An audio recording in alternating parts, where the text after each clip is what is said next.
Hello everyone and welcome to this newest edition of Adeptus Podcastus. This is Remlace with 40k Theories alongside Michael from Tactica Imperialis and EgoQueenAlexis. So firstly everyone, how is everyone doing today? Oh my god, Dr. White just turned up as well. This is full of surprises. Perfect timing. Sorry about that, I just fucking died as well. You might want to turn yourself up, Dr. White. You're very quiet. Yeah, it's not volume. Is that better or worse? A little more. It's better. A little more. That sounds alright. That sounds right. Hey, this on like max volume now. I'm destroying my own ears. Oh my god. My face. Yeah, So- you literally were about 10 seconds behind the intro. Oh, I'm sorry. That's quite Wait, alright. sorry, that's good timing. Oh, Yeah, at least we didn't have to get Thunder to call you this time. call me twice. Yeah. It was amusing, nonetheless. So anyway, jumping in straight into the news. First thing in the news, the whole Gathering Storm Part 2 and the reveal of In Need. So firstly, I can turn around and say, I was right, bitches. Mic drop. Wow, Remlace, right off the bat. Mic drop. Yeah, we should probably preface this. We're actually recording this a few days late because we had some technical hitches and issues. So we are actually able to talk about this. So we're actually able to talk about this because it dropped on Sunday. We normally record the Friday. So yes, in aid, and yes, Remlace is welcome to gloat. I've got some information about it, but we'll get through what we know first. Yes.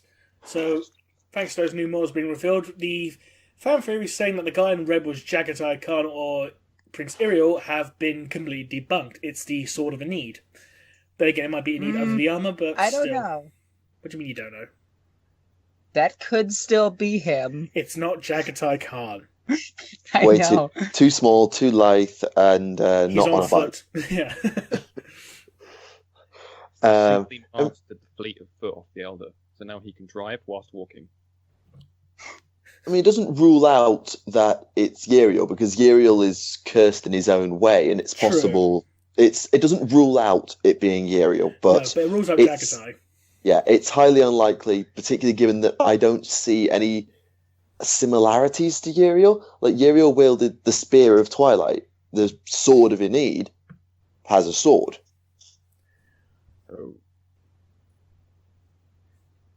Oh, Look.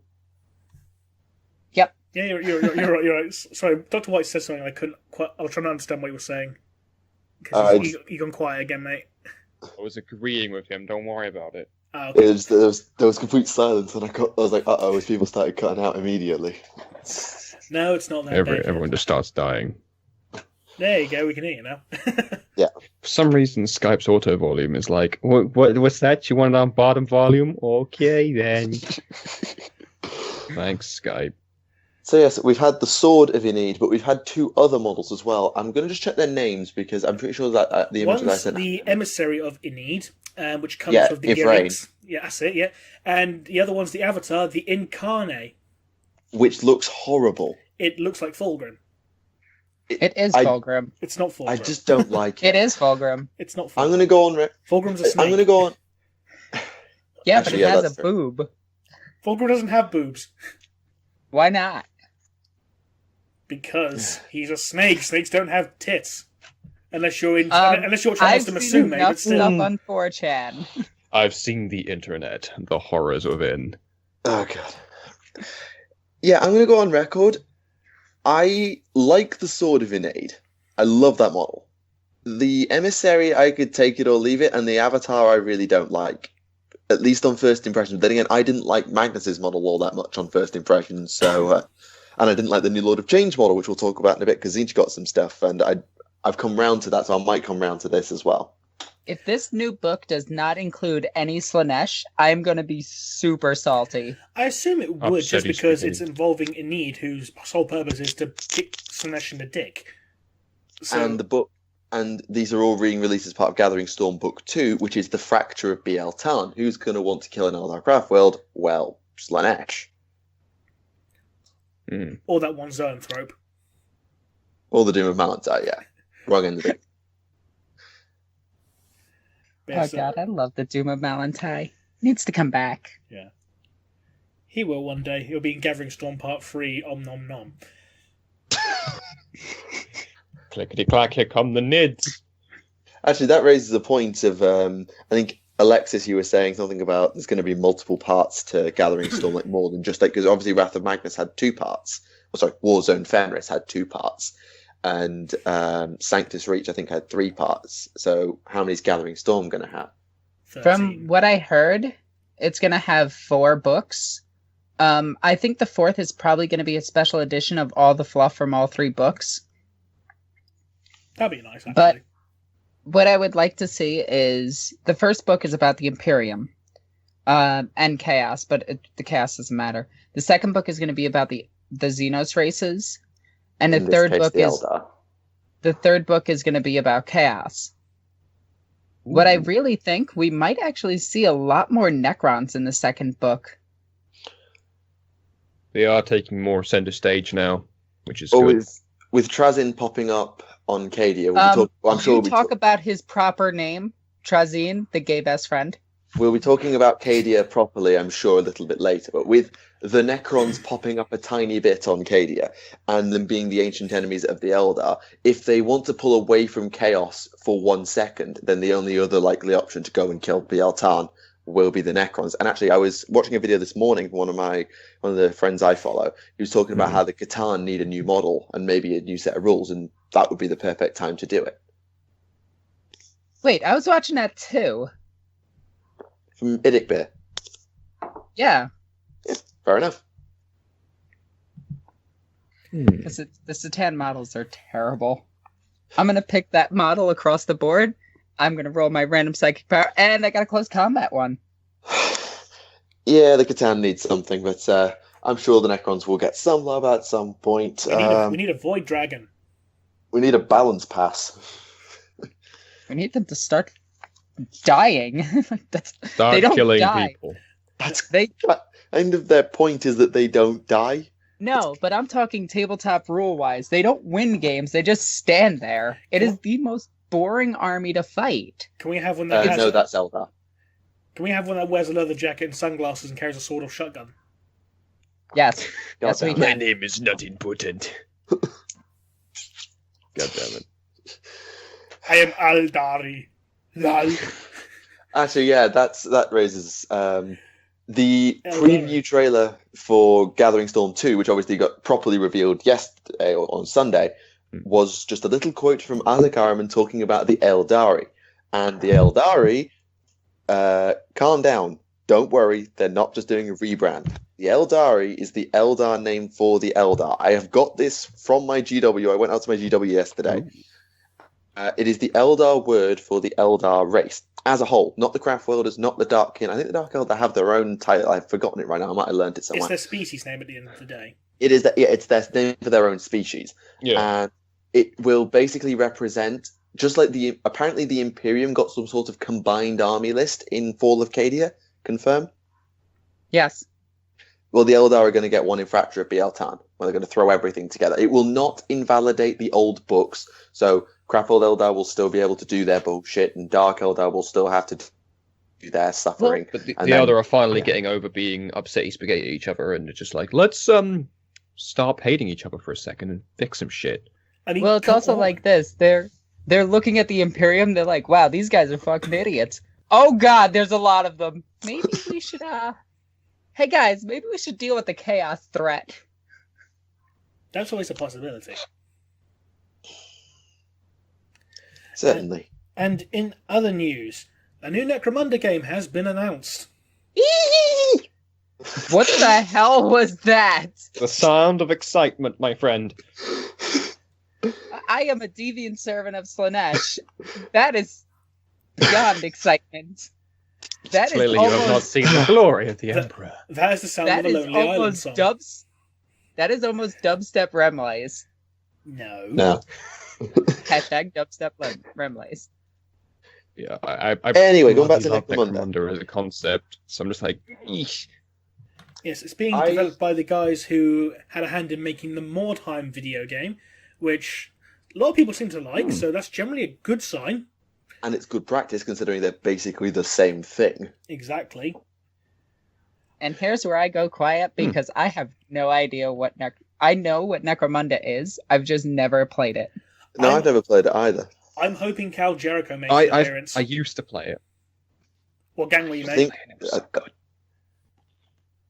What house did you play, White? I actually cannot remember. I just remember I was the guy with the shit out of bolters. Fuck, I can't remember You're the probably name anymore. Goliaths. Put me on the spot, why don't you? The White House. It was the house with heavy tech that liked bolters and war masks a lot. Oh, would like war masks? Oh, that'll be the House Corridor, I think. I'm not sure if it was called or...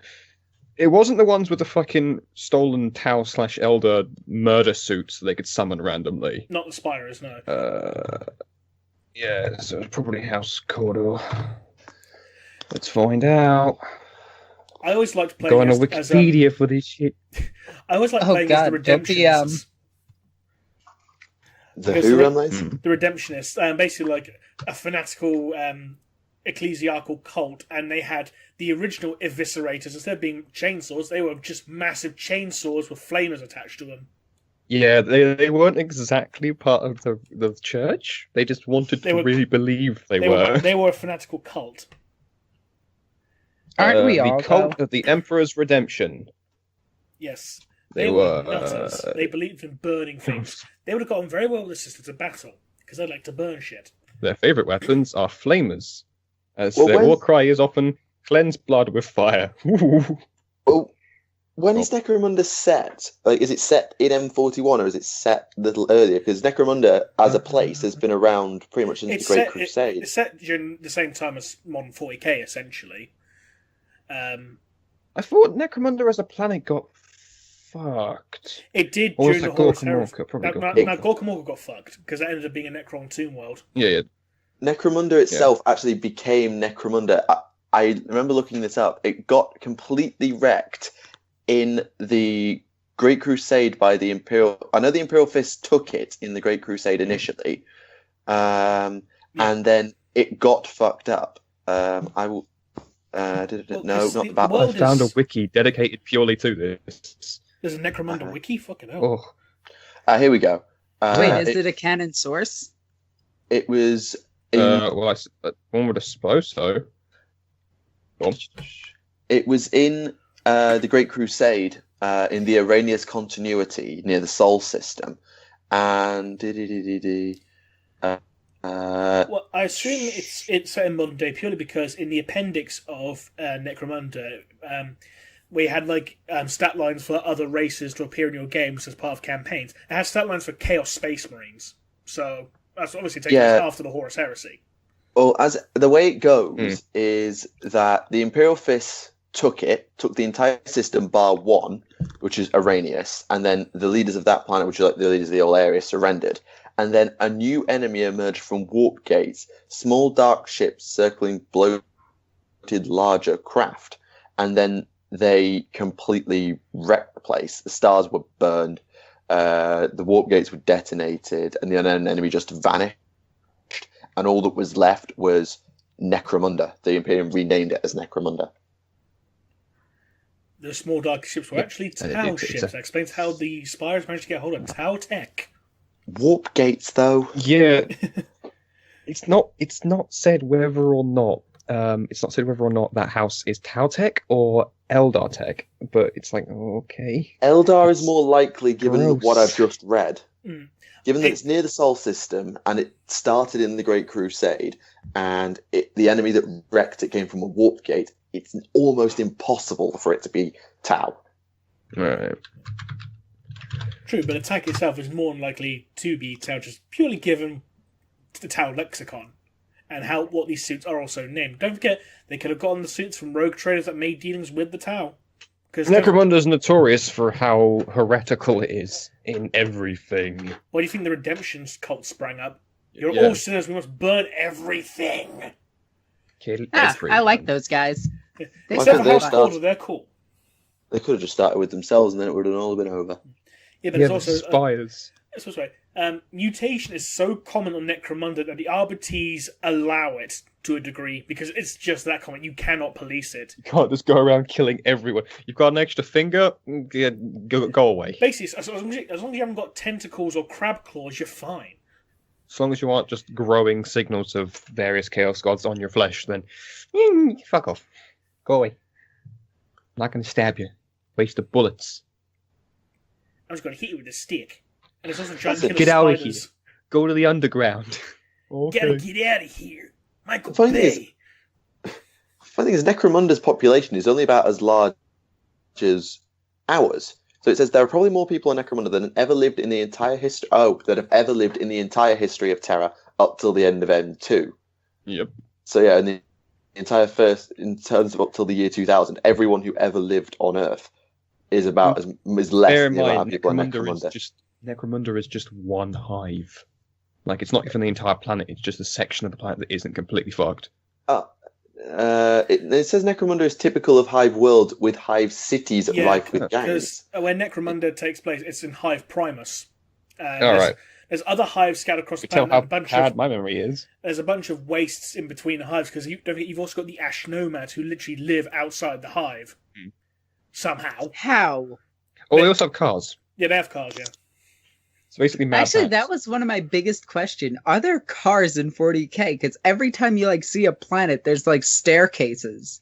Yes, there are cars because I remember seeing in the Inquisitor RPG book that Gav Thorpe did. In the back, there was actually a battle zone between two Inquisitor war bands, and there's like pickup trucks and stuff like that. So, yeah, there's cars at least.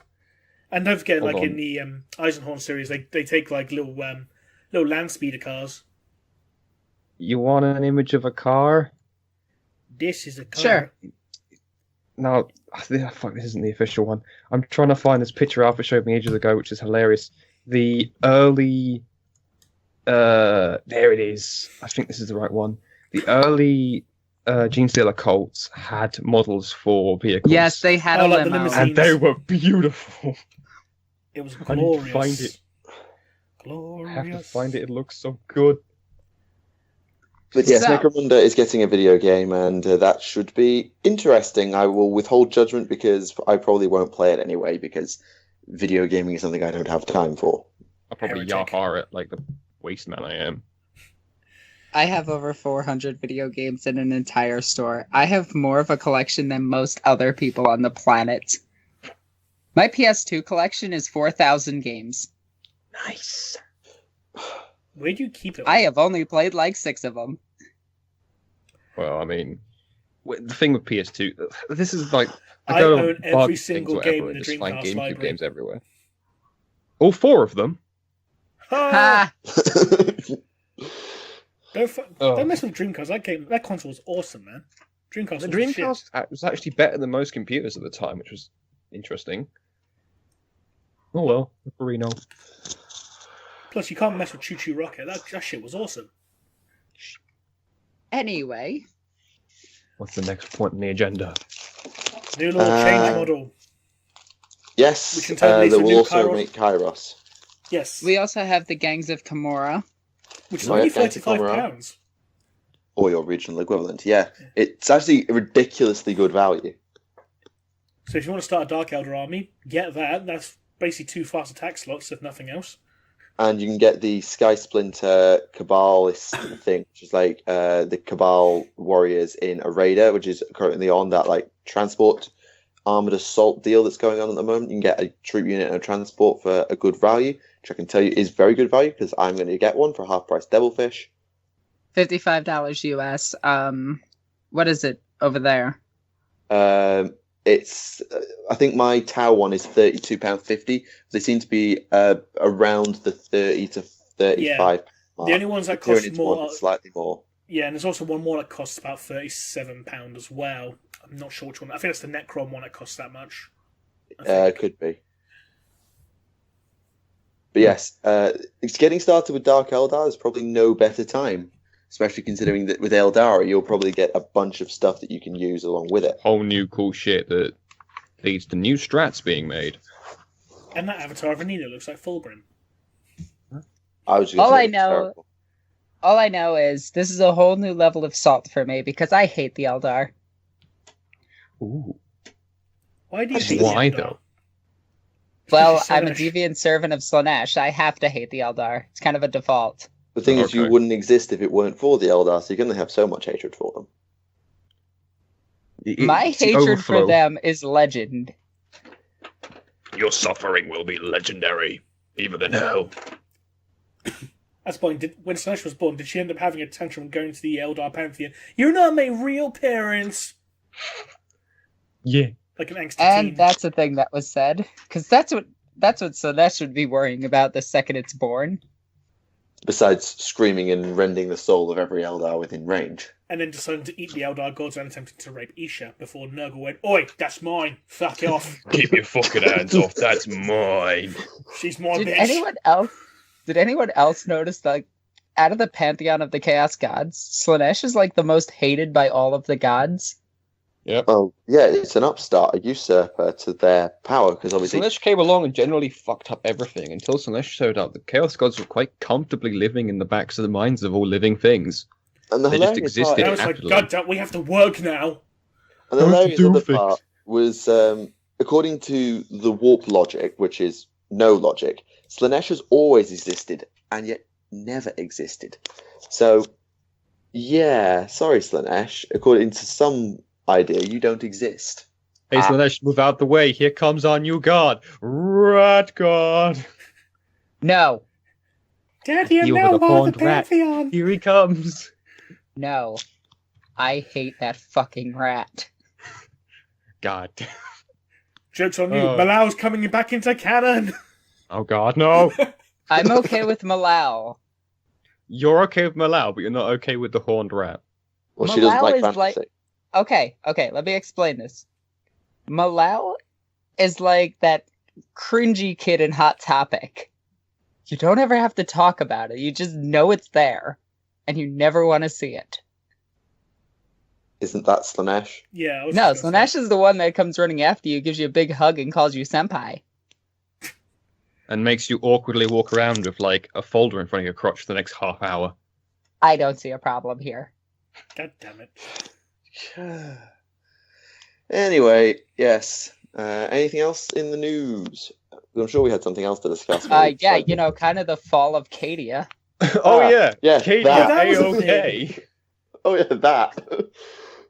Turns out it was That's all part of kinda Creed's huge. plan. It was all Creed's plan because there's like a massive super Bane blade inside Cadia's surface. The entire planet turned out to be a Titan. Oh, It was a transformer. I knew you were Kinder going to Egg. say that, Reblaze. It could No, planet-sized so Kinder Egg containing a life-size Titan. Oh, okay. if you guys want to see a hilarious rendition of the story, please go and visit my channel. Highlights from it: Trollzine, the gay best friend. How Also, is he the gay best friend? You keep saying Oh. that. Oh my god, go watch my video. It was an experience, I'll say that. so let me get this straight. Sorry to sort of tangential off here. If I'm reading correctly, Abaddon got his ass handed to him by literally a living saint and a few other people as well before trying to kill Creed. And then he decided, you know what, fuck it, I'll crash a bloody fortress into it. Yeah, actually. What wound Fuck up you happening, guys, I'm done here.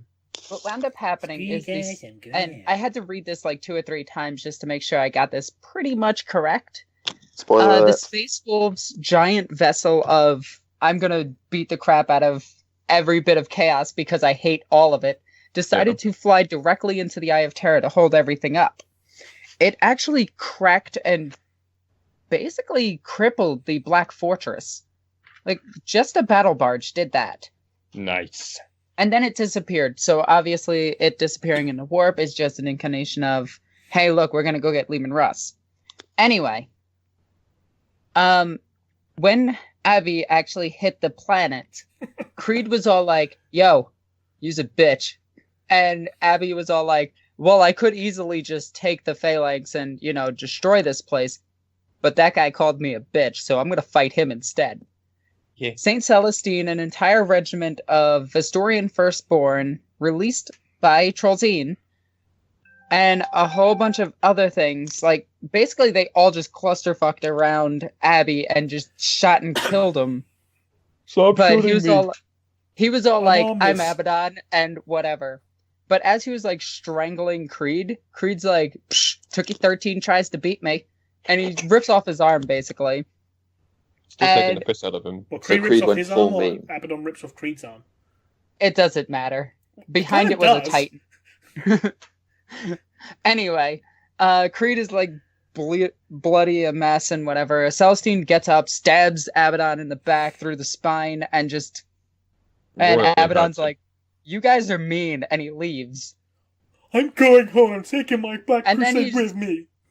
He's all like, well, you know what? I should establish a beachhead, and Bellicor was completely correct that we should have just flown around this and then established a beachhead and then But attacked instead it of from that, behind. he decides to Evangelion the entire planet. Yes. Chaos. I honestly don't understand why when they got out of the warp, they simply didn't just activate their engines and just fly past it to a less populated planet, establish a beachhead, gather their forces, and then do attacks against Cadia. Why Now, don't I they may just have launch to- dozens of virus bombs on Cadia and wait for the virus to kill everything and then take the planet with no They resistance? tried that. It shrugged off. Now I may have Yeah. this. Obviously I may virus have bombing this. I may have this wrong, but I was under the illusion that the Cadian Gate, not Cadia itself, but the Cadian Gate, is the most, if not the only, stable way out of the Eye of Terror and through.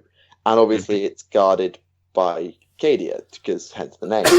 So, by Yes. that logic, I can understand why they could have gone around Cadia, but it would have been by warp travel standards probably not too bad, but by the standards of if we just take the Cadian Gate, we can literally bring our fleet through en masse. So it was still a strategic asset to take. But I can understand the idea of like, we should have just set up somewhere else. But then again, they have actually only invaded Cadia. They haven't invaded Cadia 12 times. There's 12 of the Black Crusades, yes, but half of them didn't go after Cadia. Like the Gothic War was a Black Crusade. They went to the Medusa system, and they've done all sorts of different things. So Well, it's not... I'm just gonna say this. Tuska the Demon Killer accomplished on his first try what took Abaddon 13 tries with the entirety of Chaos. In He went fairness in- to Tuska, he was going the other way. Yeah. In fairness to Tuska, they let him through because they didn't know what to do. But they were so... they He actually took went... the moon of Cadia in a paragraph. Whoops. He smashed Cadia's moon, and Cadia was scrambling to get ready, but Tuska just ignored it. It's not like he couldn't have smashed Cadia. No, he was going to go after Cadia. It's just that they opened up the gate and were just like, hey, go. Oh, You want to go through the gate? Go ahead. I was under the illusion that they fortified Cadia to fuck, and he just ignored it because he wanted to go and kill demons. Yes, but he also established a beachhead on the moon because he's actually more intelligent That than was Abaddon. that was training.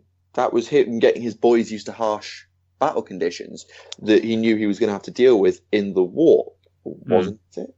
Then again, I've got the old story from 4th edition, so Let's go beat up the best of the Imperium's defenses, yeah, to be ready to go into hell. Oh, okay. He wants to be the very best like no one ever was. no one Also, said all to logic backtrack was a little sound. bit. Fucking Hey, the potato with a orc's face logic on. was actually more sound than Abaddon's. Hey, I'm going to fly around Cadia because that was his intention. Yes, but and in then fairness Creed is to all Abaddon, like, he's like nearly over 10,000 years old at this point. He's just going senile. I could still do it. No, you can't. I can. Get back in your Yeah. chair. But if Abaddon's just going see- senile, you then just what does see, that like, make that for? you just see like an imperial feminist like, yes, he can. God damn it. Just because I have no arms. No arms, 10,000 years old, and I got beaten up by an old man. I miss my Two old granddad. men shouting at each other. The entirety. That's what this battle was. Fork, we're finding fork or spoon to eat chunky soup with. That's what the entire fight's about. I don't mean to be into No. spoilers, but am I right? I think I heard that human megaphone died. Kel, Makes me upset. yes. Jaren Kel died. No, human megaphone. Also, I'm unsure if Bellicor died. It won't have been a true death. He may have been banished, but I don't know. I haven't really. No, it was the Legion that killed him. The Legion of the Damned. Oh, It'll- fuck. In which case, yeah, it's probably If going it to last a bit longer at least. If it was a true death, like dead, like Umkar, the only way they could true kill Umkar was to stab him with a bloody Athame dagger. And say his So- true name. Yeah, his true name, which nobody knows, and an Athame dagger to kill him. The Shard of Erebus, no less. So if they did kill him, it will have just been a pretty heavy banishment. It will not There's have only been a one true person death. who knows Bellacor's true name anyway. I think that's actually Araman. Araman knows Doombreed's name, I think, because actually no, oh, yes, the entire yeah, the sure. Thousand Sons know Doombreed's name because Yes, it got you're read right, out. Sorry. Hey guys, check out this. No, don't do that. His real name's Steven. Oh, you asshole. I mean, Araman did fuck with Be'lakor because he actually managed to trick Be'lakor into taking Yeah, the back odds. the soul of Ctesias, who actually was the one who went on to read out what's his face's name. Yes. Yeah. And what I else still is- want Gosgel to smash Abby. Yep. Because they're not that far away from each other at the current moment. Which will also mean that Commissar Yarrick will be involved somehow as well. So turn into a triple threat match or something. No, you just see Commissar Yarrick see Gosgel hit the ground. Get away from my only friend! I imagine Stomping Commissar Yarrick doing a whole Sly Marbo thing, just flying in with his power claw. But with a Russian I accent. can't let you die by him. It's like Vegeta and Goku. Pretty much. Are you suggesting they'll do a fusion at some point? Yes. Um, Yes, they Yarrick will. Gull. I'm okay with that. Implying the Gazgul. claw hasn't already begun that. The fusion war. Yes. It would be amazing. Top tier. Godlike. Multi-kill. So anyway, the fall of Cadia happened. The Blackstone Fortress was destroyed in a paragraph. The Legion of the Damned was damaged by a warp-based weapon, and so was Saint Celestine, which was kind of awesome. Because it's like, hey, Imperial demons? Those are just a myth. Boop. Oh, maybe they are demons. I don't like what they. I think we had this debate about Celestine being like she's basically Mercy from Overwatch at this point, but Yeah. I never die. more like I'm no okay one with ever that. dies. No, in the battle, she actually said that it's her last time. Like if Abaddon actually killed her right then and there, she would not have revived. That wasn't because of it being. It wasn't like she's got like 9 lives and you're out. It was because there was some disruption going on, wasn't it? That meant that Yes, she wasn't because of able to. being hit by a warp bullet, essentially. Don't forget, Abaddon also has a demon sword. Look, Jack Neon actually is pretty awesome. His sword is way more awesome than he is.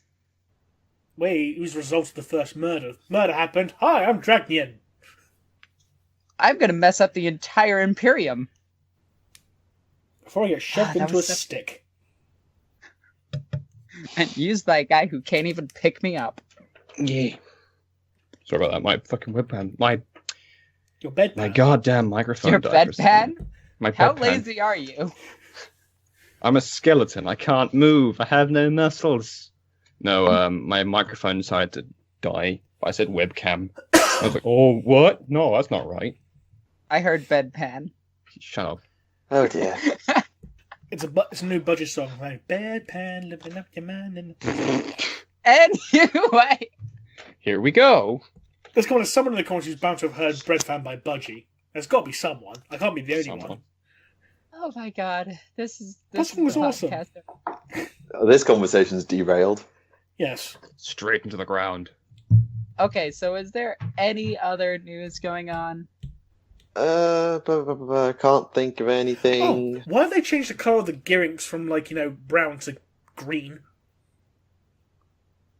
Because they felt like it. Color changes. Not a big deal. It's a green cat. It looks weird. It looks like it's mint flavoured.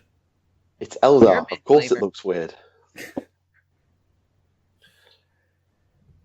It's a petty argument, but I don't like it. That's fair. I want my butterscotch flavoured cat. Okay. You know, I'm really wondering what else did Trazine actually release from his vault? most there was people Because Grey he had Grey the Fax. Cadian Vulcan. Firstborn. Yeah, there's the Vostroyans, there was Grey Fax. Oh yeah, the Vistorian. Sorry. Vulcan? I was just No. about to raise that, but Vulcan actually isn't in his collection, though. That's the thing. It's actually a Deathwatch Space Marine he has. Oh, did they retcon it out? I'm pretty sure they did. Hey, do you guys want this guy back? He's pretty interesting. Is that Vulcan? No, it's some who? random Deathwatch bloke. uh, I think his name is Bob. Bob, the Steven. Death Watch captain. No, it's Captain Titus. Space Marine 2 confirmed. he's got a world spirit from an Eldar Exodite world Ooh. in there. How's he He's fit got- in there?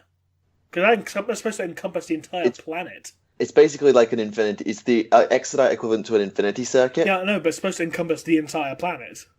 I assumed it was like the core, so maybe. Then again, he's- This is Necrons. I mean, yeah. I mean, they've they've got probably like check this out. Is that an entire planet inside like a Rubik's cube? Yeah, yeah. so that's right, so box. Trollson's now Brainiac from DC Comics. pretty much. Well, he's Right. actually Yeah. the Collector from Marvel Comics. He's in both basically, mixed with the Terminator. Mixed Isn't it with the yes, and an entire gay bar. An entire gay bar. There's a chapter No for wait, that they call not the an Rainbow entire gay bar. It Warriors. needs more refined than that. A gay club. There. Hey. Anyway, Yes. and guys, that is not belittling to homosexuals. It's just a long-winded joke I made about him being like really, really flamboyantly gay, and I love it. Right. So yes. Anything else for the news before we move on? I think that pretty much covers it. Oh, there's also a new changeling model as well, wasn't there? Coming. Oh yeah. The changeling got a thing. And Yeah. all those half-naked men.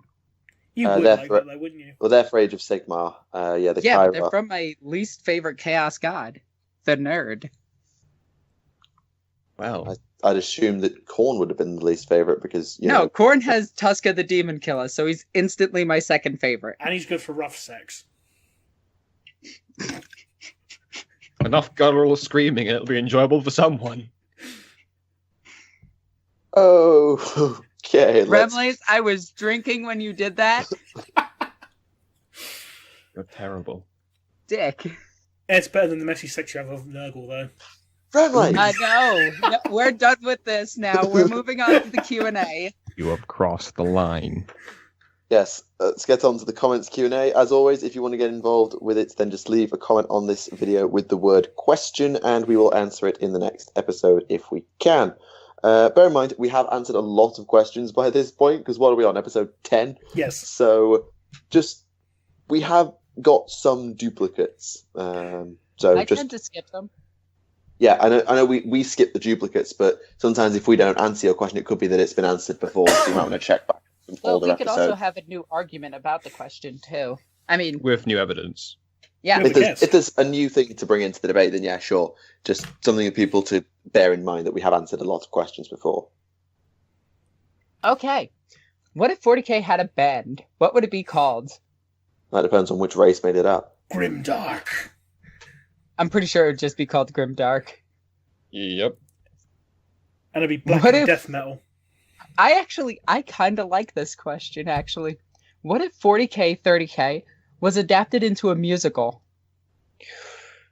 Would you imagine Moons are cats, alive but with instead the of cats, sound of bolt fire. It's just the Harlequins? Father, why don't you love me? Fuck off, Horace. Yeah. That's the entire musical at the end. Oh my god. No, it's like that one comic Zorn was talking about. Horace, I am leaving the entire crusade in your hands. I trust you to do my work. Father, what are you leaving to do? I can't tell you. Why? Because I don't trust you. That's totally gonna make me useful.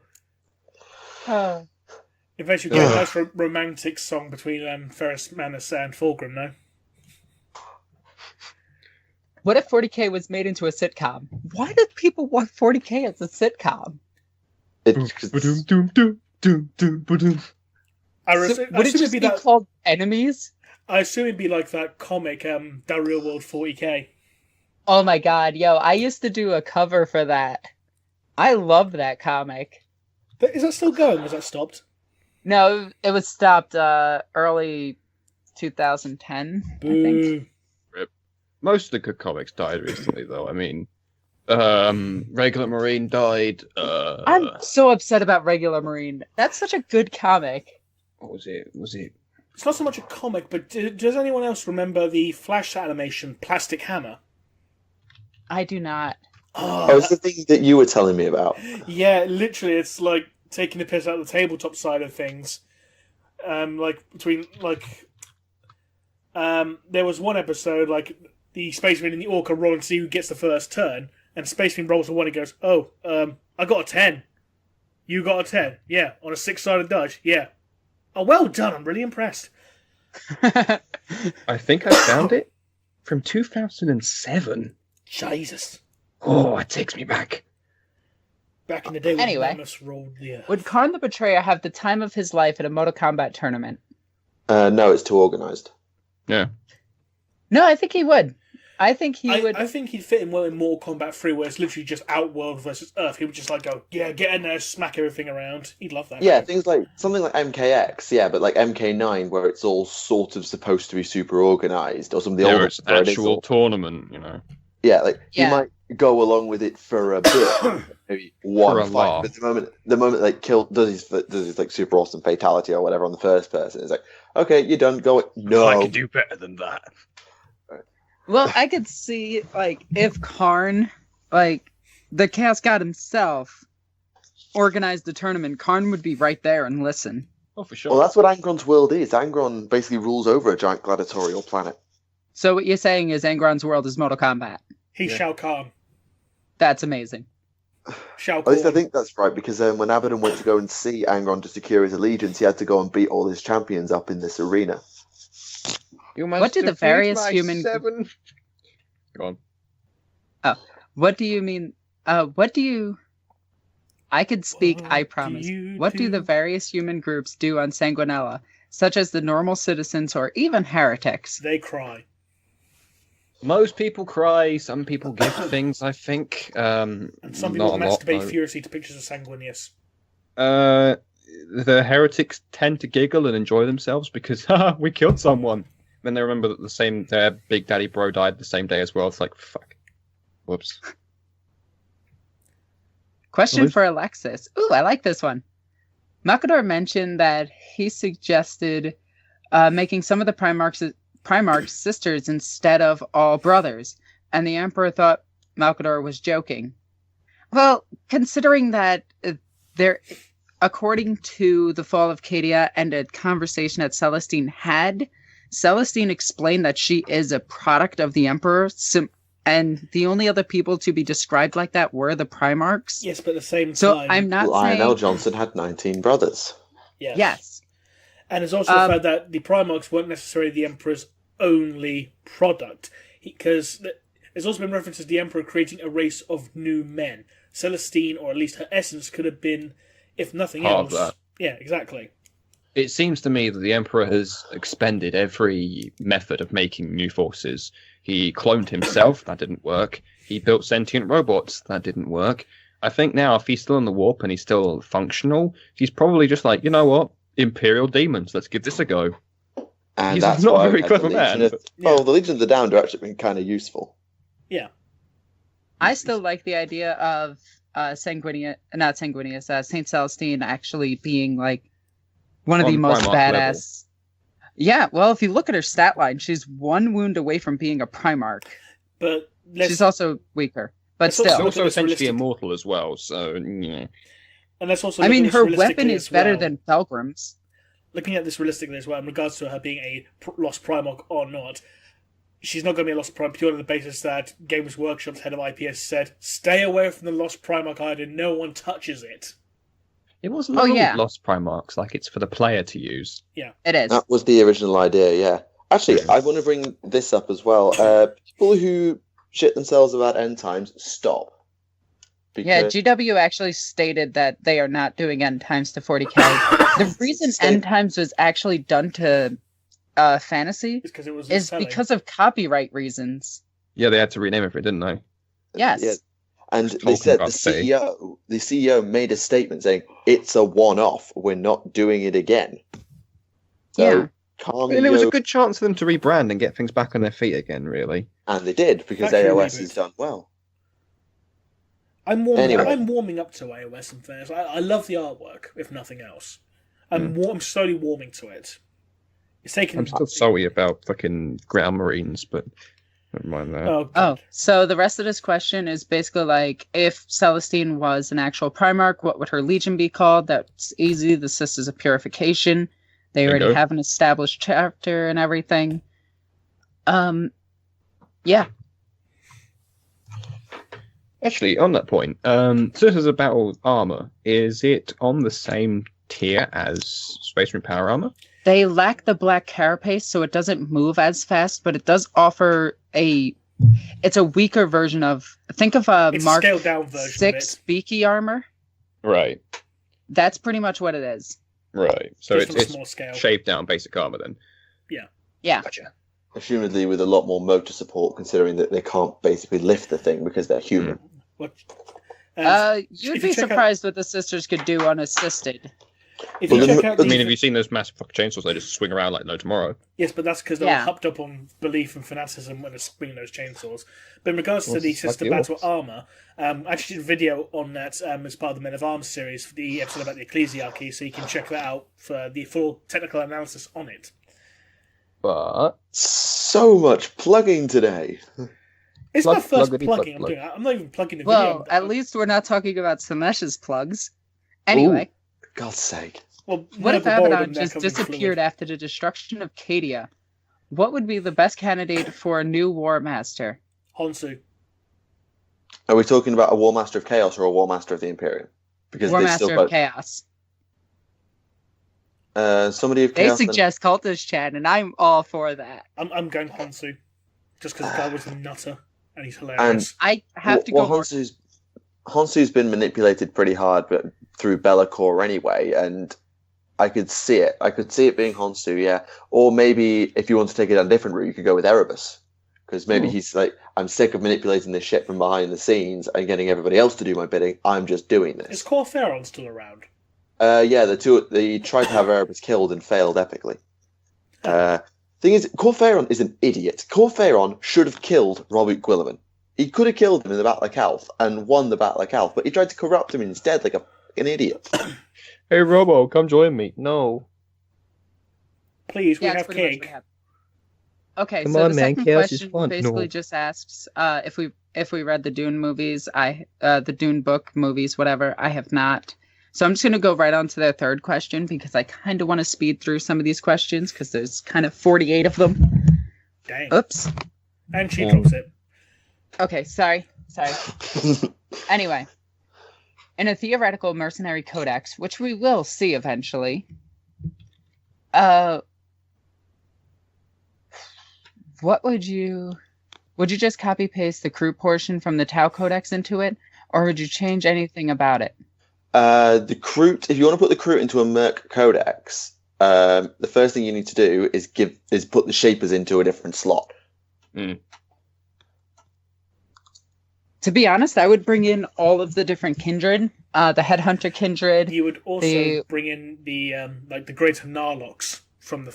Oh Imperial yeah, Armor they box. would be in there. The Narlocks are actually in the Dawn of War games as well, so it makes sense for them to be there. You could, if you want to do it, you could probably pull in a bunch of other Tau auxiliaries. I'm going to be researching the Tau auxiliaries for a video soon enough, but you can bring in the Vespid, the Demiurge, the Gevesa. You could very easily just on the Tau could have their own auxiliary codex. Never mind an all-round Merc I just codex. realised in a Merc Codex, if you had Crute, you could create some brand new, unique Crute units that weren't basically said by told by Tau, you can't eat that. It's like, fuck you, watch me. Haha, I'm now a flying thing with. So they I have basically wings. work. So they basically work like The possessed, Vulture where they get a kindred. random mutation Yeah. at the start of the game. No, they actually have an entire older codex where they did have Vulturekin, Headhunterkin. and even shapers with psychic powers. Crutes. I'm talking about that in my video then. Right, that's awesome. I'm glad you told me that. Gene Stealer Recruit. There is a debate between which one has the better adaptations. Would it be the Gene Stealers or would it be the Crute? And honestly, I think it actually has something to do with both of them being somehow related. Like, a couple million years ago, we actually ate a Crute at one point and developed the Gene Stealer. Yeah, developed the genetic robbing techniques. I think the Crute have a better adaptation purely because their adaptation is based purely on what they eat. They can just eat stuff, whereas Gene Stealers, they have to breed it in. So you can tell. If you literally have a here's Crute a good who's adapted question. to one world, he can literally just go to another world, eat something there, and he's adapted. Essentially. Here's a really good question for Remlays. Oh, God. Do Gene Stealers use cyberdogs in their reproductive processes? Only if they don't want to get pregnant. Sorry. Yes, you should be. Hey. Blame Alpha for that. Yourself. Wait, what the fuck happened? Did everything just reset? You Maybe. broke it. You I broke hate it. this. I hate my computer sometimes. That's what you get for using a Cyberdom joke. Ha! That's That karma. is pretty much what I got. Curse of the Tech Priest. Who do you think is a better strategist? General Admiral Thawne or Creed? Creed. Throne? I don't know enough about the Star Wars lore to I'm just saying contribute. Creed because 40k, Creed. No, I actually have to go with the General Admiral. The Grand Admiral. We won't I've get been- into a Star Wars debate. We've done enough of that on this podcast, but I'm sure I've been doing way more research into them, and I can tell you right now, that's what I was talking to Remlays last night about. Fair enough. What are your favorite color schemes for each faction? Space Marine, Orc, Tau, Craft World. Blue, green, yellow, and purple, I guess. The best part is those are all actual colors of each of the representative clans. That's the joke. I love that. But how do you know that they're purple orcs? You can't see them. What? It's a long-winded, horrible joke about purple orcs. Just sort of lost me. It's like, What? It's an army of John Cena orcs. You can't see me. Do. Anyway. bad idea. Um, Actually, can orcs' skin color change? Yes. On Arkanasha, the orcs that lived in the dust storms practically blended in with the things by the end. Cool. So they basically had sort of reddish, brownish skin, I think. Some of Would them. they be upset with themselves for not being the best color? Or would they just Uh, change what they believe best color is? They'll just run faster. God damn it. I'm green on the inside, and that's what matters. Green is best, but red ones go faster. Hell, if they ended up freezing, then they just turn blue, and then they'd just be extremely lucky, and bullets would bounce off of them. The blue dabba-dee-dabba-die. What I don't get is if orcs like red and blue as their primary effective colors, let's say, since they actually Red have ones go effective faster, and stuff. blue is lucky. Yeah. Yeah. Why do they have such a thing for checkerboards in yellow and black? You would have thought it'd be checkerboards in like blue and red. Maximize the output of. Well, I think the Goths are the ones who primarily use the checker pattern, and I believe it's probably some sort of marking system. Plus, the Goths are all about boots on the ground, and they don't really care about going fast. They just want to hit you. They just Yeah, they want just to wanna chop go. you. Yeah, and I think I think there is a reason for black. I think it's because it's simple. I think with the Goths, if I recall correctly, they picked black because black is supposed to be the toughest colour. That basically means you're hard, if you're black. That's why, is it like in Gorkamorka as well? For anyone else? I don't know enough about what he said in Gorkamorka, but I think black is something to do with the fact that it's simple and maybe that it is the hardest. Yeah. Because with Gorkamorka, the Gorka gangs, their colour schemes are generally much darker, things like blacks and stuff like that. And they tend to focus more on punching you in the face rather than the Morkers, who like to go fast and use things like reds and yellows. Black and yellow, black and yellow. Anyway. To be fair, that's the bad moons. Yeah. It's better black and neo than that white or blue, or whatever it is, from Master of Mankind. You know what you did, Aaron. You know what you did. With all the Dawn of War games and expansions, why didn't Games Workshop come out with a champion special character model conversion kit? They actually did. It's in the Deathwatch box. Ooh. Yeah. That's handy. What kind of characters do you get with it, or is it just generic? It's pretty generic. Right. Like, they're just background characters. Right. No one named then. You can make him name. Give him a name. This is Captain Steve. Captain Kirk, really? I don't know. That's what you're going He with? served under Commander Johnny. Yes. He's one of the Emperor's finest. All I know is in the conversion kit, on their shoulder pad, it actually says Vidya. That's supposed to be for the Blood Ravens librarian, though, isn't it? Yes, it is. Yeah. Oh god, it is. Ezra video. It needs an inscription on the other shoulder pad saying "Game." Oh my god. So, do you get it? Huh? Do you get it? It's a funny joke. Or just THQ or something on it. I don't know. If the Imperium THQ had... for dead. Bow. Go on. Hey, they're coming back, maybe. Maybe. If the THQ Nordic. Imperium had a time of relevant peace, no major wars, no... Imperium time of relative peace. For the Imperium. Oh, sorry about that, I cut out. Go again. About major peace in the Imperium. Okay. If the Imperium had a time of relative peace, no major wars, Tyranids went away, no Black Crusades, would the benevolent side of the Chaos Gods become the dominant side? No. Probably not. No. Yeah, that's Because what the I'm Ecclesiarchy gonna will just go on a purging spree and say, right, no, we're not fighting, let's go and find some heretics and purge them. Find them because they have to exist, and therefore making them exist. And on top of that, like the Chaos Gods as they are, with their emotion dominant set, was developed, well, in like M2 in some cases. So it's not like humans in a time of peace are any better than the Imperium Humans at in a time of war. conflict. Yeah. Also, the more benevolent side of the Chaos Gods does actually exist in 40k, and it's almost as prevalent as their evil side. You just don't see it that much because only heretics really get to witness it. I just realised, so, and going back to the topic of Blood Ravens for a second, with how much they've been featured in video games, because they even featured in Space Marine, you know, as the chapter that reinforces the Ultramarine. Yep. How Yes, come they they are. haven't- How come they haven't had a codex yet? Because they're generic Space Marines. But not really generic though, because they got like a high concentration of psychics. Like their chapter master originally was their chief librarian as well. You could base something on that, you know. They could give them a chapter tactics, perhaps, but I don't think giving them a full codex would make sense because they don't have any unique units. They just have more of something. The Exorcists have more scouts, but they're still in the main codex. I guess you're right there. But you could, if you want to give a Space Marine chapter a codex, then fix the fucking Black Templars. Oh, here's an idea. You can give Blood Raven's Terminator squads the jump pack ability. No, Please. just no. You're angering me.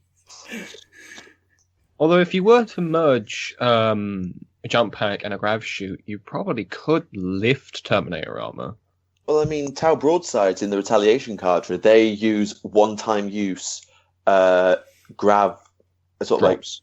not grav drops, but like massive like repulsor jets to slow their landing and get dropped out of matters. So they basically do like a mech warrior and drop from the sky. Yeah, and they're literally whilst carrying rifles that are like half the size of a battle tank. So it's not impossible, but it's probably just a way of incorporating it into the armor because basically you could just teleport them from place to place. Yeah, there's already slots for the teleporter in them. Yeah. So what's the Who point of crews adding Space more Marine shit? capital ships? Is it something like a massive It's something like a massive battle barge, 200 to 300 Marines on board.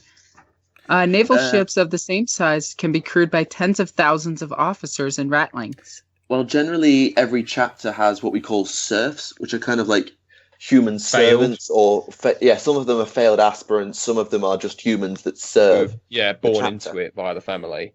Essentially, the crews are Space Marines, serfs, aspirants, tech priests, and servitors, and sometimes drafted Imperial Navy officers as well. Yeah. Don't most chapters have a guard detachment, anyways, for handling more boring things with their aspects? Every Space Marine homeworld will probably have its own planetary defense unit, which I suppose counts as a guard regiment.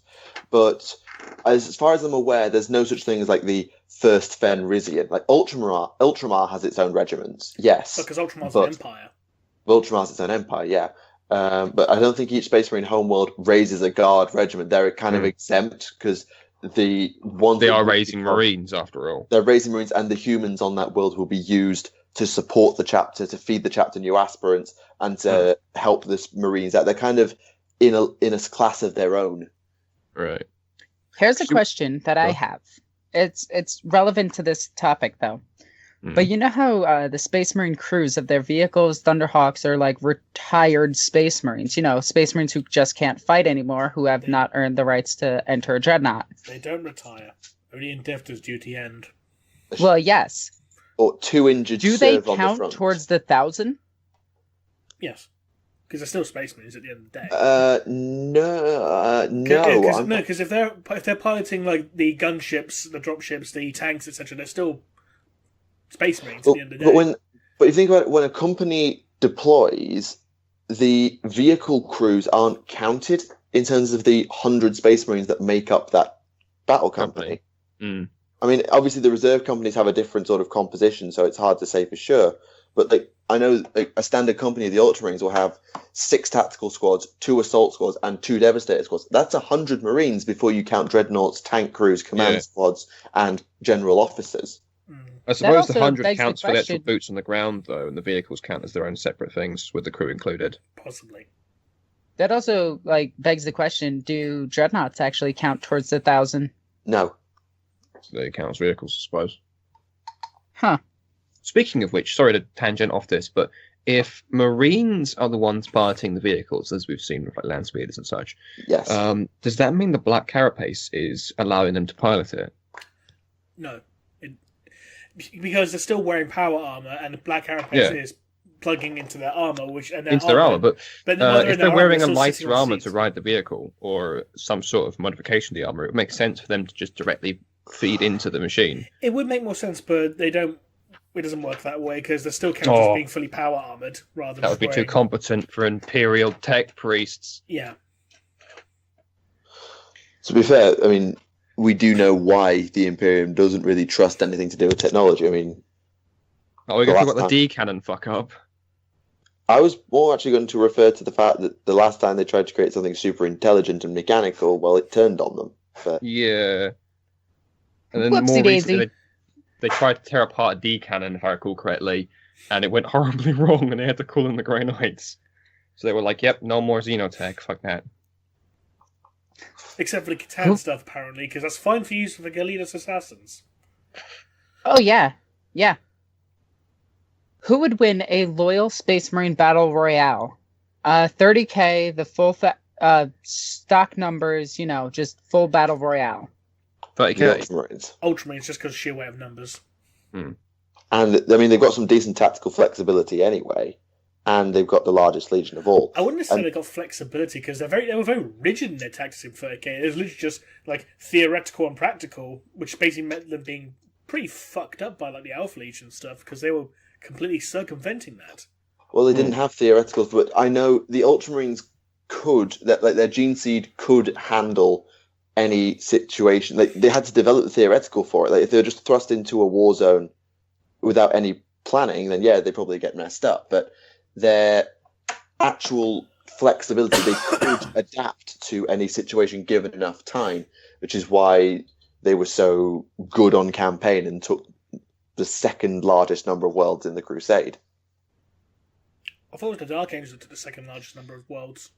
It's always debated between them because they all say they took the largest number of worlds. The Lunar Wolves took the most, and as far as I was aware, it was Lionel Johnson that had the second most victories under his belt for taking worlds. What do I see here? With the exception of the Lunar Wolves, no legion conquered as many or conquered as fast as the Ultramarines. The thing is, Lionel Johnson... Hang on, what order were the Primarchs founded? Because if Johnson came before Guilliman, then he had a head start. Well, Horus was the first one found, as far as I recall. Yes, Horus was first, and Russ was second. The Lost Primarch was third. Manus was fourth. Guilliman was eighth. Johnson was 11th. Okay. When I get to doing the Dark Angels in my Legion series, I'll see what they say.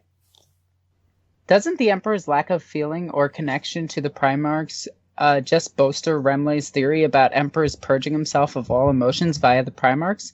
Following that logic, couldn't Horus has just killed Sanguinus had returned that emotion to Big E and allowed him to slay Horus?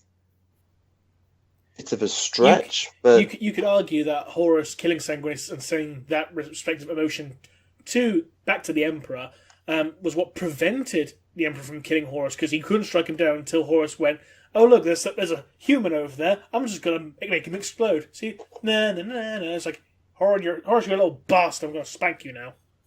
Yeah. Oh my god, love it. I really thought the Emperor's biggest problem was he wasn't aware how far the corruption went, and he was, even to that point, he wasn't aware how deep the corruption was until Sanguinius died, and then he was like, "Oh, now I understand." And then in Masters of Mankind, he was aware of all of the corruption. He just did not care. Maybe he didn't think it was a big enough deal. I mean, he handled it pretty well. He viewed Shit, Dad. He viewed the Primarchs as just a product, and he could easily take care of them. And he couldn't with his favourite son, who promptly then killed his other favourite son. Daddy loves you. Don't do this, Horus. Fuck you, Dad. Okay, that's it. That's enough. Go to your room. I'm trying to find questions that we haven't done before. You can't play Exterminus with the kids anymore. What about what if each of them fell to a different chaos god? We've already done that. Which of the demon Primarchs is most likely to come out next? I think it's going to be Angron, but I doubt it. I'm gonna go wild guess and say it's gonna be Perturabo, because Angron was relatively recently banished back to the warp following the first Armageddon War. Mortarion was recently banished back to the warp by Caldor Drago at the turning point of M40. So he's going to be gone for a while. Lorgar's too busy jacking off to Sons of Praise. Fulgrim's too busy just jacking off in general. Magnus has already been and done. So it pretty much just leaves Mortarion, really. I think it's going to be Mortarion. Yeah. The logical... okay, sorry. Obviously, the Primarchs are kind of in a weird position with when and where, because we don't know what the rules are on them popping up again. Like, Angron's timer may well have hit 0 by this point, because the first war for Armageddon was a while ago. It was like very early in Grimnar's time. Like, Grimnar had just literally become a Wolf Lord, and he's been Great Wolf for a very long time by this point. Didn't say that he's been banished for 10,000 years and a day. I don't remember reading that, but that could be true. I think it might have said that in the 2nd edition Chaos Space Marine Codex, if nothing else, but I could be wrong. So if someone could just double check and leave it in the comment section below. That'd be appreciated. But if that's the case, then he ain't going to turn up until M43 or something like that, at least. Yeah, I mean, Angron's not going to be back for Yonks. Mortarion's going to be not back for Yonks longer. Fulgrim, in theory, could come back, particularly if we're going down the BL Tarn route, which we are with the Eldari. We could see Fulgrim. Yeah. That actually makes sense. But then again, Perturab, with the Phalanx also being in play, you could also argue that Pert has a score to settle. So there's arguments for both. And final question. How would the Imperium view followers of Malau, given that they still worship chaos in a way, but are not an enemy of the... but are in an enemy of an enemy position? They don't worship the Emperor, they're dead. And don't forget, there's also the Sons of Malus who, Malal worshipping warband, and then they ate that Inquisitor. Mmm. Well, Inquisitors should not just smother themselves in barbecue sauce. It's how I prove myself loyal. They do this in Oklahoma. I have no words. Okay, for you, it would be like when you watch the Kroot attack somebody. Oh. That does leave a bad taste in his howl's mouth, usually. They're trying to wean them off doing that because they don't like the idea of cannibalism. Stop Was eating that each a other. pun? That's the actual word they use. Yeah, I know, but still, it's really funny that you said it left a bad taste in their mouth. I'm gonna giggle about it. It wasn't supposed to be a pun, but actually, no, you say it. It's actually not a bad pun. But do Kroot taste like chicken? The real questions. Well, they are birds. I suppose fruit would taste like whatever's closest to their current representation. Quail. Ooh. Maybe it's like ostrich, they're actually a red meat. Maybe they're like corn. Oh wait, no, that's probably orcs. No, orcs, No, they're mushrooms. orcs taste like shiitake mushrooms. Actually, on that note, are orcs edible? Yes. Yes. Yes, In the I book think- 13 Hours, they actually talk about eating orc flesh. And again, Ooh. going back to the Arkanasha War, the Kroot actually ate the orcs that went feral and went red in the dust storms to gain resilience to the dust storms themselves. Right. Cool. Yes, orcs are edible. So I know that Ill-advised, like but green yes. lungs are a problem when you're near orcs and their spores. You can get like really fucked up from that. But I didn't know you could like eat them. To be fair, you can get fucked up by many mushroom spores, but you can still eat the mushrooms if you prepare it properly. This is why you cook them. I'm fairly certain I read somewhere that like being near high concentrations of orc spores can really fuck up a normal human's lungs. I can imagine it would. That's Hence why why- you use a flamer to purge the orcs. Yeah. Burn the seeds out there, burn the spores out of the It's the only way to. It's the only way to stop an orc war. You have to physically burn milk the them plant. from orbit. It's the only way to be sure. No, literally, because of the orc spores, you have to actually burn the spores out or exterminate the planet to stop. Yeah, you The have to orcs Vietnam coming the back. place, or at least beat them back to its point where it's easy to maintain. To get rid of the orcs, you have to firestorm. You can keep them in check. That's a different kettle of fish entirely. Could you imagine if the Imperium started farming them like animals? High quality orc flesh. Mm. Well, I mean, they could do that Come here, with Fluffy. pyramids. Oh, you can see them with an advertising campaign. It's a Catachan on the front. He's like holding a heavy flame. He's like, I love the smell of grilled orc in the morning. Catachan Pete's grilled orc bar. I would go there. That actually sounds pretty good. How do you want your That'd orc be a steak lot of fun. cooked? Well, I mean, because, like, if they could get the seed pod to Gaunts, they could farm them.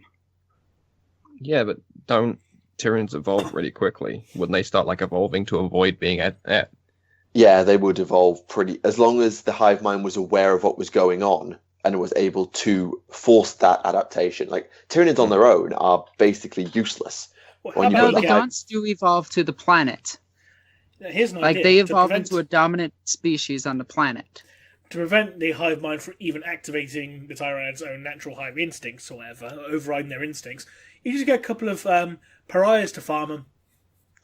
Stick Problem blanks solved. around them. Problem solved. Employ Oh, employ a dear. blank. Oh, the Nids ate Stephen. Oh. That's a Actually, shame. going- What is very a blank. Probably. Yeah. I would If anyone's seen my Twitter posts about Very near Christmas, particularly, we can all identify that Very's probably a blank. Oh my god, that's awesome. Well, I was just thinking about you saying about that grilled orc bar, and all that came to my mind was Kentucky Fried Kroot, and I really don't know why. Because that's what your people do to them. Hashtag save the Kroot. Kroot lives matter. The Tau don't eat the Kroot. No, they repress the Kroot. They repress Wow. the bourgeoisie. Meh. You know what else is great? Chocolate. Brain worms. Yes. Okay, before I make someone angry, give us another question. Oh, that was it. That was Oh. the last one. Oh dear. And no request for hashtag I have no my ship escape. sex. Why did you bring it up sheep then? sex. God damn it. Hey, at least we're not bringing up the pinecone testicles. I love those. And then you bring them up anyway. What? Oh, that was a You thing have from to explain this to Alexis. White. Okay, basically, the Tyranid drop pods, the Tyrannocytes, Mm-hmm. that's Alexis's nickname for them. Because it's what they look like. They look like a pine cone on top of a testicle. Yeah. Yeah, I can see that. See? Mind eye, This is yeah, I can science. totally see that. Deorbiting and barbed nut, yeah, I can see that.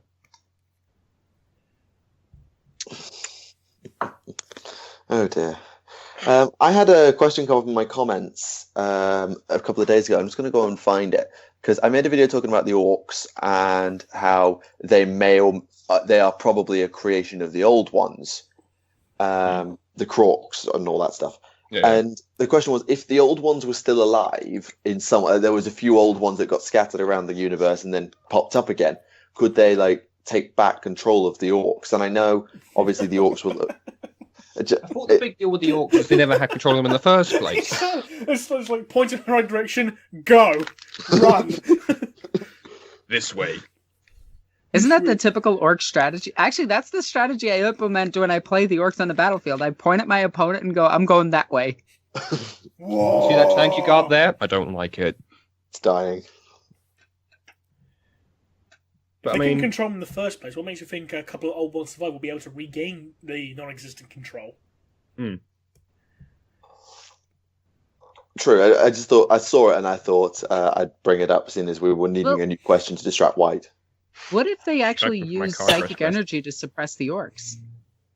And there just had to be enough of them to suppress But them, but at the doesn't- end of the war, but- there wasn't as many, so the orcs just went, no, I'm going to punch them.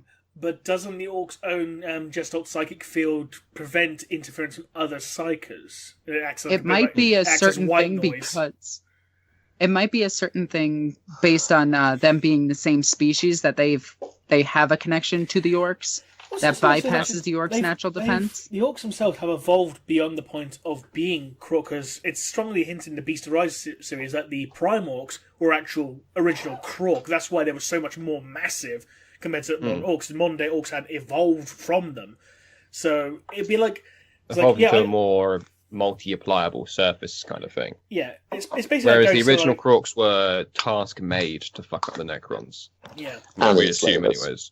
anyways. And the enslavers. So Yeah. trying to control the orcs by being able to control crocs, it's like saying, I can control this little Yorkshire Terrier, now I'm going to go and try and control a wolf. It's more like I would saying, try hi, it. I built a nuke, therefore I can now sit on this tub full of uranium and it won't hurt me at all.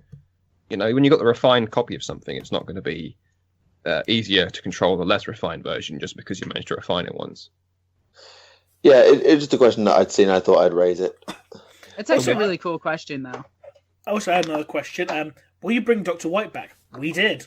There you go. No, we didn't. They He's not regret it here. already. No, I'm a VHS tape, clearly. We actually just use have a Betamax. Dr. White soundboard that we're just clicking at the right moments. Cheese grabs? Okay, here's a question: who wins, orcs or a war or a high fleet? Oh, On average. How big's the Hive Fleet? On average. Average Uh. Hive Fleet versus average WA, the Hive Fleet actually wins. yeah, just simply because of the numbers. If it was the same force size, like equal numbers, I think the WA would win simply because of the advantage they get with the distortion of the warp they've got. It would fuck up. Put the shadow in the warp. Wouldn't it just screw with the NID's ability to communicate with each other, though? It might, but there has to be a large number of the orcs. It actually really depends on the orc's leader. If the leader is Able to whip hyper them up. intelligent Actually, and yeah, that's actually knows about Death Leaper assassinations, a really then- good point. Yeah. I would actually say that the Tyranids would win 90% of the time because they 'cause, would simply just run in and assassinate the leader and then just Any slowly leader. take out. Basically, it's a case of, like, if you look at Octarius, the Tyranids were annihilating the orcs on Octarius. The last few orcs were dug in under Blacktooth, which is just a random dude. No Death Leaper, no special Tyranids, no nothing. Then Ghazghkull turned up and completely butt-stomped the Tyranids for a while, and has got that war basically in a state of perpetual war that even the Swarm Lord can't break. Yeah. What do you mean by butt stomp? Did he just go around and being like, He got eaten by a space Morlock hopper? and ripped it apart from the inside. So he's I using a Morlock's crushed guts as a its space hands. hopper now, going boing, boing, boing, boing. I don't even want to try to picture that. No. What, Ghazghkull Fracko on a space hopper? That's amusing. Yes. So you say space hopper, and immediately I think Nid testicle. No, it's a pinecone testicle. No, I agree everything. And there it is again. The horror. All right, guys. We've been doing this for an hour and a half, just about. Yes, Yeah, we have. has anyone got, seeing as we've still got another feature that we usually do, has anyone got anything to complain about, a rant of the week? I won't go first because that would be rude. Remlice? My only rant really is that I'm still suffering from this insufferable cold, so fuck you, Nurgle. But I'm done. You guys kind of suck at this. Oh, I've had a kind good of got. week. I blame Remlice. Fuck you. I've kind of got half a Not rant. right now. I've kind of got half a rant. Let's Go on. I was going to say, Make let's it dry. interrupt Michael again.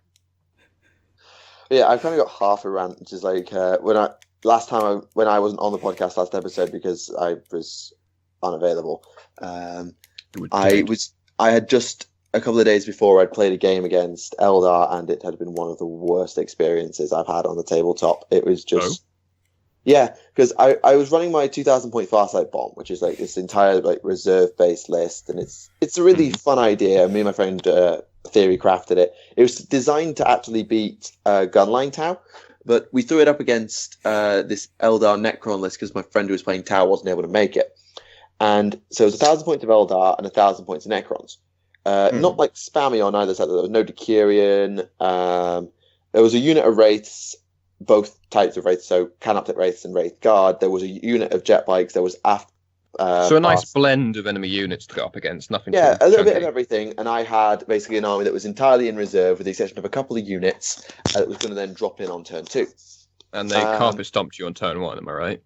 This one team of stealth suits got assaulted by the Wraiths and eaten immediately. My Cold Star battlesuit, which was supposed to be like staying alive and flying around and keeping me alive for a turn or two, got put down to 1 wound by something. It was just completely blasted through her armor save. Right. And then when I actually got in on turn 2, I dropped in everything. So I dropped in a Riptide, 3 crisis Send team. in everything. Yeah, that's the entire point of the list. It was literally drop everything. And I dropped in 2 broadsides with all of the missiles, like Twin High Missile Pod, Twin Smart Missile System, 2 missile drones each, and there's 2 of them, and they're all at +1 ballistic LRM boats, skill. basically. Yeah. Yeah, and they were all packed, and they were at +1 ballistic skill because of the formation. And I fired them at this 5-man squad of jet bikes with a Farsight, and I killed 1. Yep, that happens.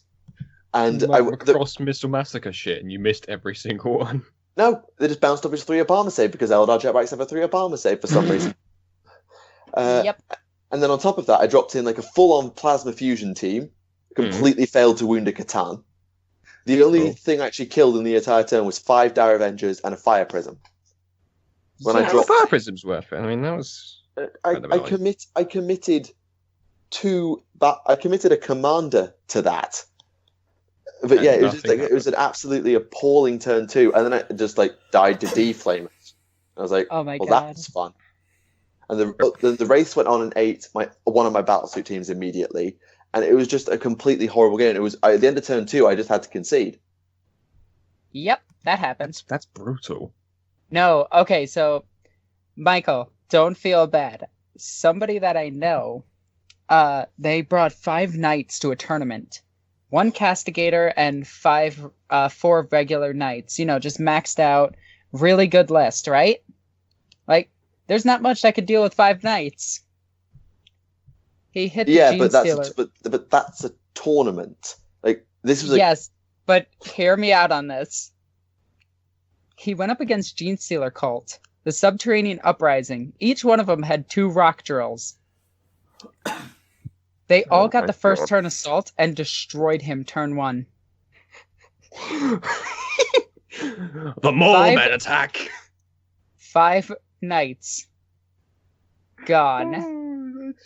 Turn before the 5 knight player got to even do anything.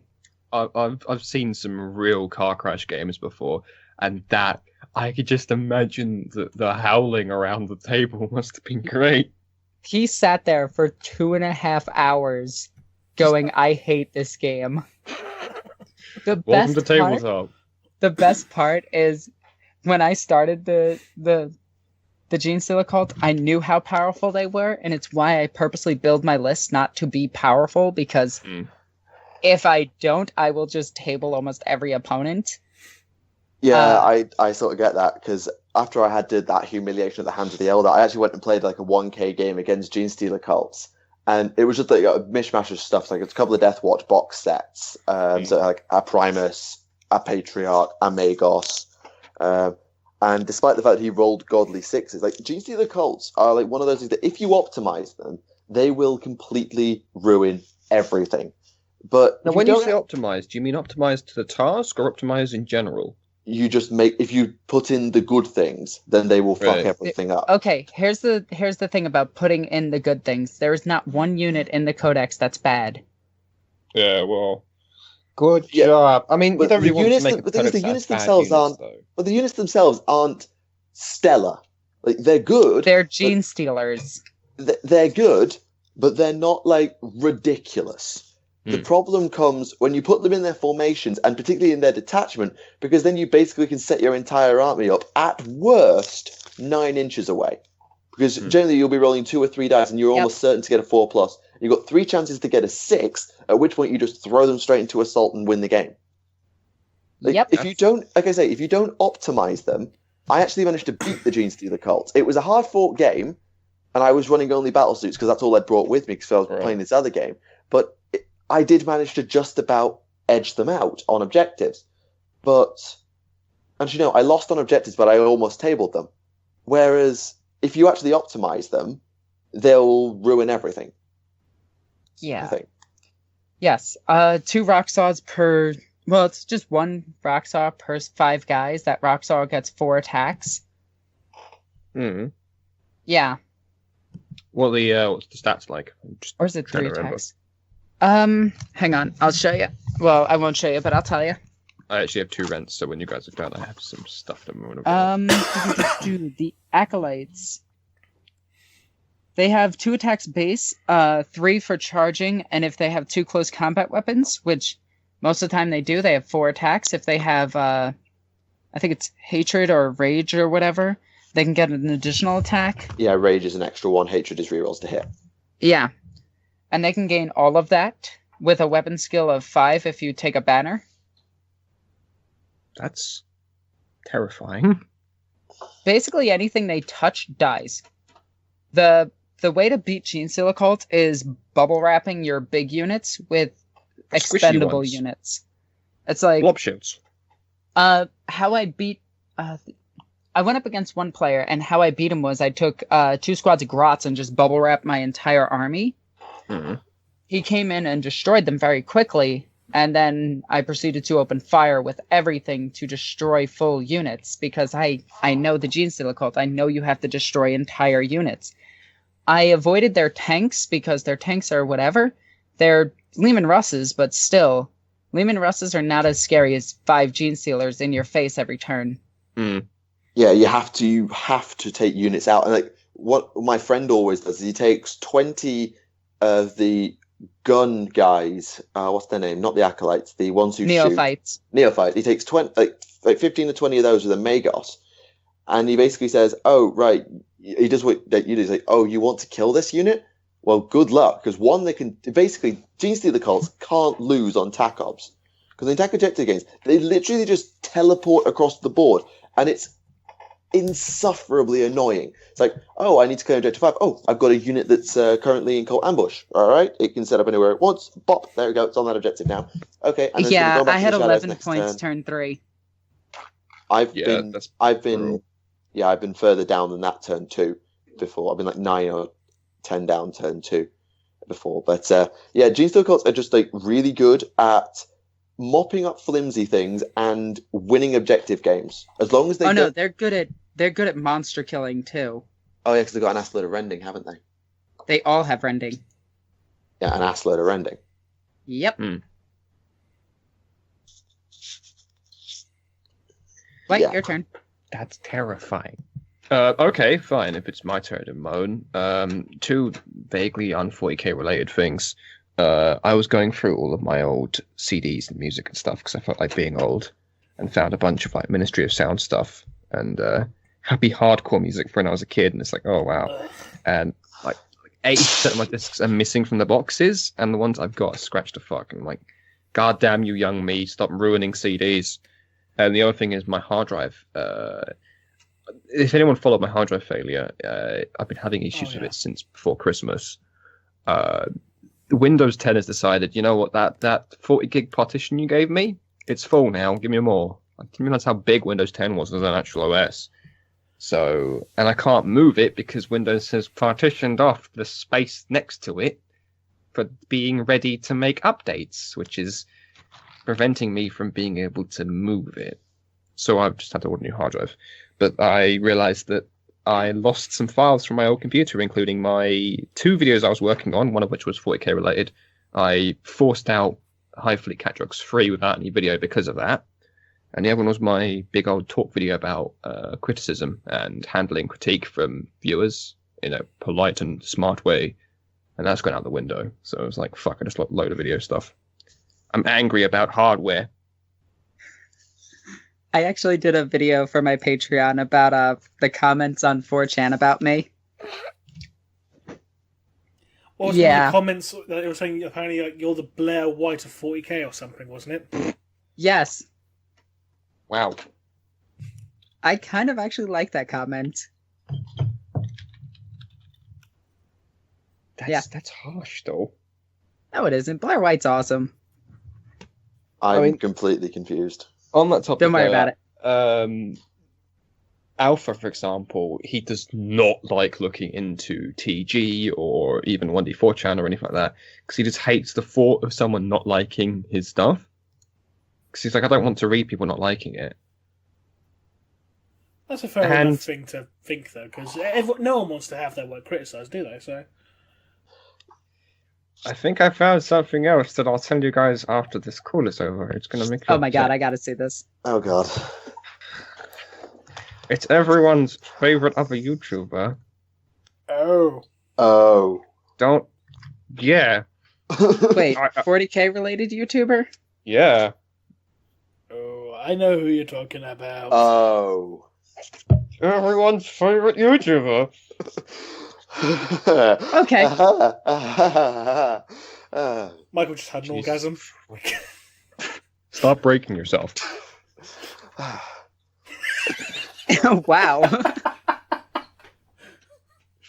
Oh god, do you want a cigar or something? I mean, Jesus. Fuck you guys. And on that note, I think that should bring this episode to a close, don't you think? Yeah, I've got nothing else to complain about because What an ending. we always it was seem good for The him. raging climax. we always seem to end on a weird bombshell, don't we? It's weird. Yes. It's tradition now. That's the name of the game. So thank you everyone for tuning in this week. Be sure to check out Michael's, Alexis, and Dr. White's channels in the description below. And signing out from all of us, this has been Ramblers from 40k Theories. This is Michael for Tactica Imperialis. I'm Alexis Ego Queen. Love me. I'm Dr. White. Don't know why they let me back here. Because the bear wasn't allowed from the zoo. You lost the bear. We lost the bear. And we'll see you all again next time. Bye-bye.